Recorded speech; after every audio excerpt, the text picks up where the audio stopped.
안녕하세요. 김영로TV의 김영로입니다. 자, 오늘은 1월 28일이 되겠네요.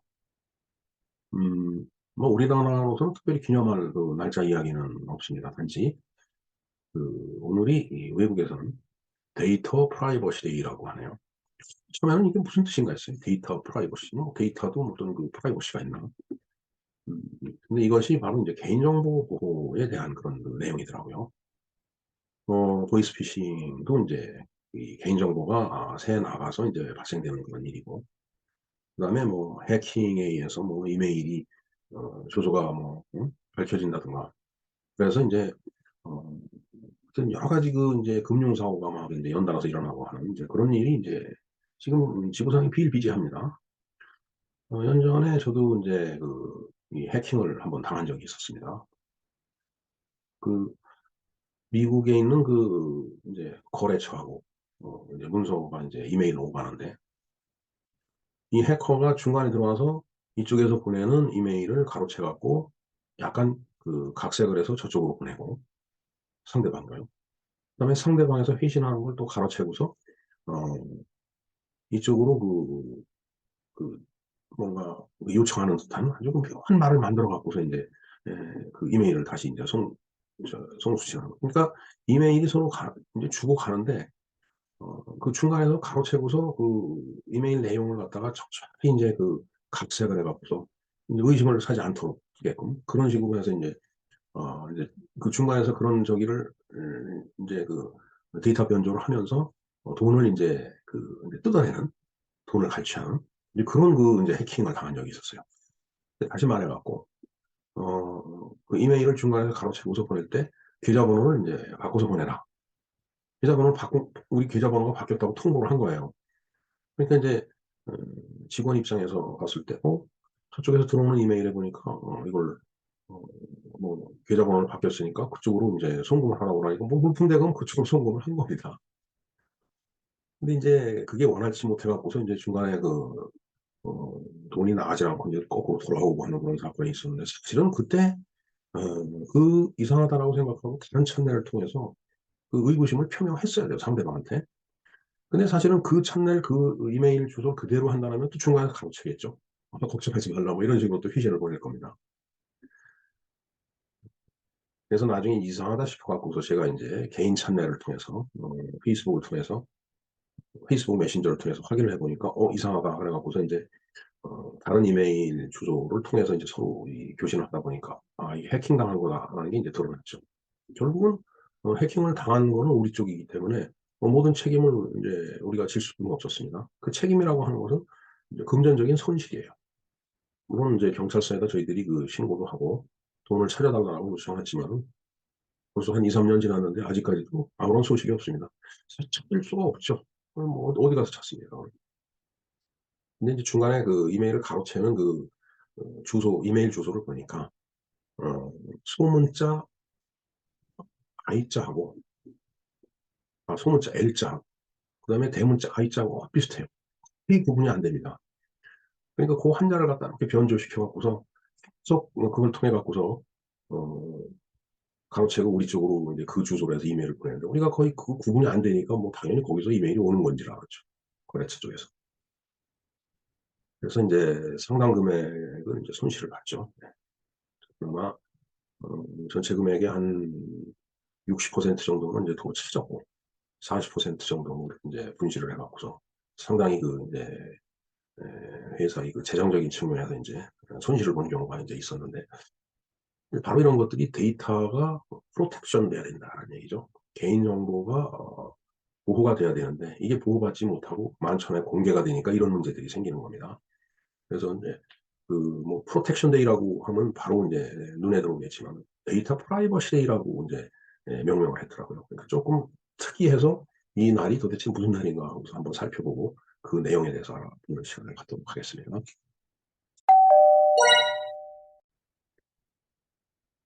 네. 데이터 프라이버시 데이에 대해서 한번 알아보겠습니다. 음 개요를 볼까요? 네. 바로 오늘입니다. 1월 28일. 1월 28일은 사이버 개인 정보 보호를 위하여 1981년 유럽의회가 첫 국제 협약에 서명한 날이다. 네. 국제 협약의 번호가 컨벤션 108 번이었네요. 네. 자, 데이터에도 프라이버시가 있느냐, 없느냐, 이런 말씀 아까 드렸지만은, 뭐 즉, 데이터가 됐든 뭐가 됐든 보호가 돼야 된다는 것은 그 보호될 만한 프라이버시가 있다는 얘기죠. 네. 그래서, 개인정보 보호를 위한 그러한 조치를 내린 날이 바로 데이터 프라이버시 데이가 되겠습니다. 1번을 볼까요? 데이터 프라이버시 데이는 정보 보호의 날, 데이터 프로텍션 데이다 이거죠. 그러니까 뭐 프로텍션이나 프라이버시나 같은 의미로 우리가 이해를 하면 되겠습니다. 정보 보호의 날이라고도 불리는데 사이버 공간에서 개인 사생활 정보가 얼마나 쉽게 노출되고 도둑질 당할 수 있는지 알리고 최대한 대비책을 공유하자는 취지로 2007년에 유럽의회가 제정을 했다라고 되어 있습니다. 뭐 국제협약에 서면 1981년인데 상당히 그 시간이 흐른 다음에 의회가 이제 제정을 했네요. 그 정보보호의 날로다가. 네, 두 번째 보겠습니다. 유럽의회가 벌린 대규모 설문조사에서 응답자의 약 70%는 개인정보가 어떻게 보호되는지 전혀 이해하지 못하고 있다고 답변을 했다고 합니다. 이것은 아마 우리도 마찬가지일 거라고 보여집니다. 사실 우리가 뭐 개인정보 보호를 받는다고 뭐 여러 가지 그 조치를 취하는데 그게 어떤 식으로 어떻게 되는 건지 우리가 잘 모르죠, 사실은. 네. 그러니까 이제 대부분이 이걸 모르는 거예요. 어, 그리고 저기서 안다고 답변한 30%도 과연 정말 정확하게 알고 있는지 그거에 대해서도 좀 의문이 가는 대목이 되겠습니다. 세 번째 보겠습니다. 유럽연합 회원국 27개국이 저 행사에 참여한 후, 그러니까 데이터 프라이버시 데이 행사에 참여한 후에 그 이듬해 미국과 캐나다가 이제 저 행사에 동참을 했다라고 되어 있습니다. 네 번째 보겠습니다. 각 회원국과 관련 연구소, 대학과 관련 기업들은 이날을 기점으로 사이버 정보 보호의 중요성과 취약성, 예방책 등을 홍보하는 자료를 제작 배포하고 학교 강연 등을 통해 경각심을 고취시키는 활동을 전개를 했다. 뭐 사실 뭐 우리도 마찬가지죠. 뭐 개인정보 보호에서 여러 가지 그 교육도 받고 교육도 시키고 뭐 교육 이수증을 또 발급받아서 제출하고 아마 부단히 저런 일들은 진행이 될 거라고 보여집니다. 어, 그다음에 또 이제 다섯 번째인데 제가 네 번째라고 그 번호를 매겨놨네요. 죄송합니다. 자, 38년 전 협약 이후 12년 전부터 이어져 온 데이터 프라이버시 캠페인으로 사이버 개인정보 보호에 대한 관심이 커졌고 보호 수단도 발달했지만 개인의 경각심이나 예방적 조치와 무관하게 강화된 사이버 정보 보호과도 큰 상관없이 개인정보가 훨씬 취약해졌다는 점도 사실이다. 네, 저렇게 강화를 하지만은 데이터를 빼가는 사람은 또 뛰는 놈 위에 나는 놈이 있더라고. 또 그렇게 또 한 단계 더 업그레이드 되는 거고. 그 다음에 또 방어하는 쪽에서 또 한 단계 더 업그레이드 하면은 또 공격하는 쪽에서 한 단계 또 더 업그레이드 하고. 그리고 뭐 끝없는 싸움이 되겠지만, 어찌됐든, 우리가 엄청나게 보호를 받느니 뭐니 해도 여전히 개인정보가, 뚫리는 사례가, 많이 있다. 또 그 사실이다라는 얘기예요. 예, 뭐 사실, 여섯 번째와 같은 다섯 번째를 보겠습니다. 기업 해킹 등을 통해 한 번에 다량의 개인정보가 유출되는 예. 이거 참 공감되는 얘기죠. 그런 예가 흔하고, 9.11 이후 미국의 애국법처럼 아예 국가 권력이 합법적으로 개인정보를 사찰하는 것이 가능하다라는 얘기가, 있는데, 뭐 저건 사실 뭐 그렇죠. 전에 그런 경험이 있습니다. 저도. 어떤 모임에다가 후원금을 보냈어요. 뭐 큰 돈도 아닌데, 사실. 근데 어느 날 보니까, 음, 그, 어느 경찰서 명의로다가 편지가 하나 날라왔더라고요. 통지서가. 근데 뜯어보니까, 어, 그, 후원금을 보낸 계좌, 보낸 내 계좌, 나의 계좌를 경찰서에서 들여다봤다. 라고 통보를 해온 거예요. 근데 참, 물론 이제 합법적이죠. 국가 입장에서 봤을 때는. 뭐 항목상 합법적일 거라고 보여집니다. 어떤 특정 단체에다가 기부를 했다라고 해서 참 그거 그렇게 들여다본다라는 게 국가 권력이 사실 그 있을 수 없는 일이죠. 있어서도 안 될 일인데 음, 사실은 그걸 하지 말아야 되는 건데 설사 법적으로 가능하다라고 하더라도 그걸 하지 말아야 되는 거예요. 근데 그걸 딱 했다라고 통보를 이제 해 주는데 저는 그건 심리적인 압박을 가느라고 그런 아주 그 말도 되지 않는 어, 웃음이 나오지 않은 웃기는 일을 또 벌린 국가 권력이 있었다는 거한테 우리는 그걸 잘 알고 있습니다. 또 그걸 잊지 말아야 될 것이라고 저는 생각을 하고 또 여러분들께도 말씀을 드립니다. 그 다음에 여섯 번째 볼까요? 기하급수적으로 늘고 원치 않는 홍보 DM은 평범한 시민들이 겪는 극히 사소한 피해다. 사실 그렇죠. 뭐 사무실에 앉아 있다 보면 여러 가지 이 DM 홍보가 오죠. 물론 DM은 홍보를 위한 하나의 그 방편이에요. 하나의 수단이고 방법인데 뭐 그것까진 좋은데 어떻게 내 주소를 알았는지 참 그러니까 이제 내 주소 그다음에 뭐 전화번호 이런 것들이 이미 다 바깥에 다 노출됐다라는 그런 얘기가 되겠습니다. 그래서 이제 전에 그 심심치 않게 보면은 뭐 어떤 그 금융기관에서 직원이 어, 회원 정보를 갖다가 그냥 뭐 어, 돈을 얼마를 받고 그냥 넘겨줬다. 뭐 이런 그 사고 소식이 심심치 않게 옛날에 들려왔어요. 이미 다 뭐 나가 있다라고 보는 거죠. 그리고 또 이제 우리 그 학교를 이제 졸업하고 나면은 이제 동문들 동문록이 있죠, 동문록. 근데 거기에 보면은 뭐 이름과 뭐 졸업연도 아니면 입학연도 그리고 주소, 직장 주소, 직장 이름, 그다음에 전화번호 이게 전부 다 그 이제 수록이 돼 있거든요. 근데 사실 모르는 사람한테 전화가 와갖고 아니 내 전화번호는 당신이 어떻게 알고 있느냐라고 물어보면 뭐 그런 걸 보고서 전화를 드린 거라고 이렇게 얘기를 하죠. 정말 그걸 보고서 전화한 건지 뭐 알 수가 없습니다. 혹자는 그러더라고요. 미역국에 0000분부터 차례로 돌리고 있는 중이다. 0001 돌리고 통화하고 0002 전화해갖고 통화하고 0004 그러니까 어떤 개인 정보를 알고 전화하는 게 아니고 그냥 무작위로 이렇게 돌리고 있다라는 그런 얘기가 되겠습니다. 참 우- 웃기지만은 웃을 수만도 없는 그런 얘기라고 생각을 합니다. 그다음에 이제 여덟 번째 같은 7번을 보겠습니다.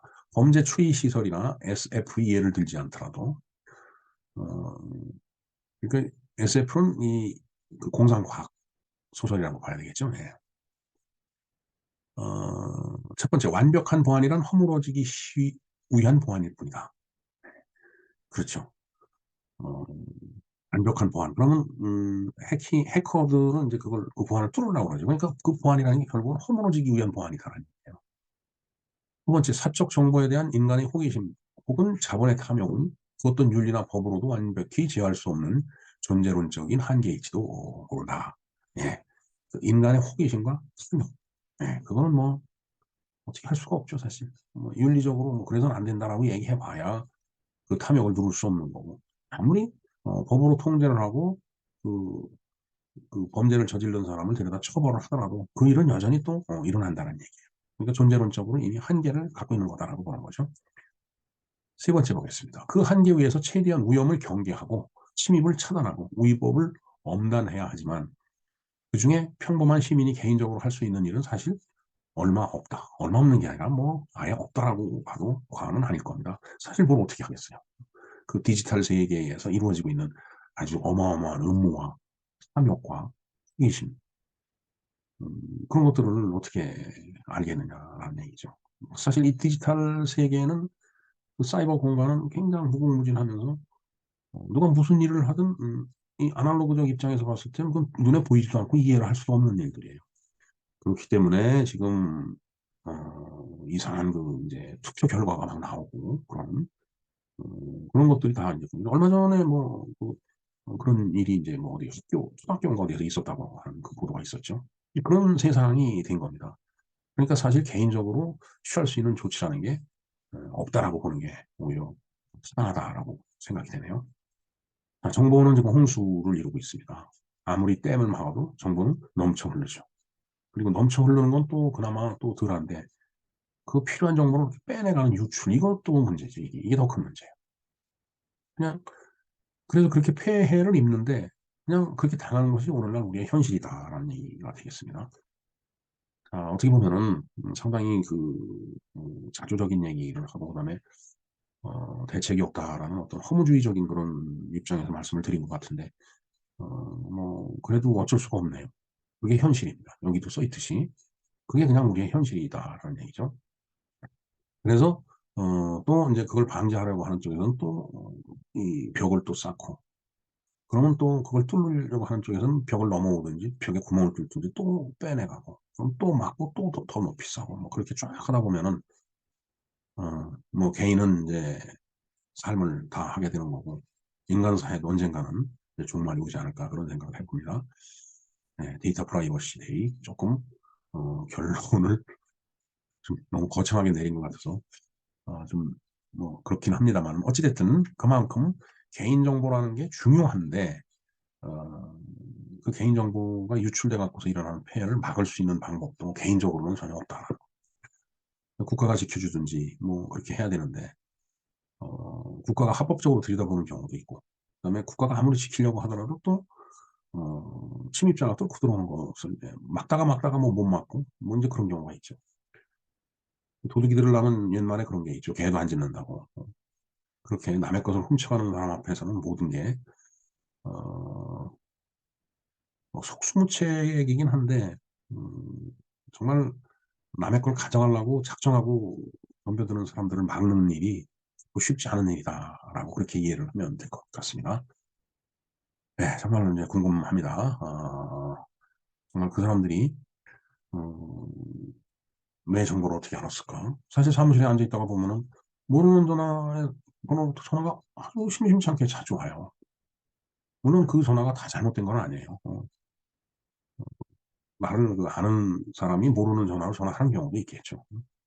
그러나 그러다 보니까 아주 선의의 전화도 있고 그렇게 해서 좋은 결말을 가져다 주는 그런 전화도 있습니다. 사실은. 그러나 그렇지 않은 경우에는 정말 속수무책인 거고 뭐 어찌됐든 그렇든 저렇든 어, 나한테 내가 알려주지 않은 내 번호를 알려주지 않았는데 나한테 전화를 거는 사람은 내 전화번호를 어떻게 알았을까요? 0000부터 9999번까지 돌린 걸까요? 아니면은 진짜 길 가다가 떨어져 있는 어떤 종이장을 봤더니 거기에 전화번호가 적혀 있어서 그냥 한번 걸어봤다. 뭐 그런 점 정말 궁금합니다.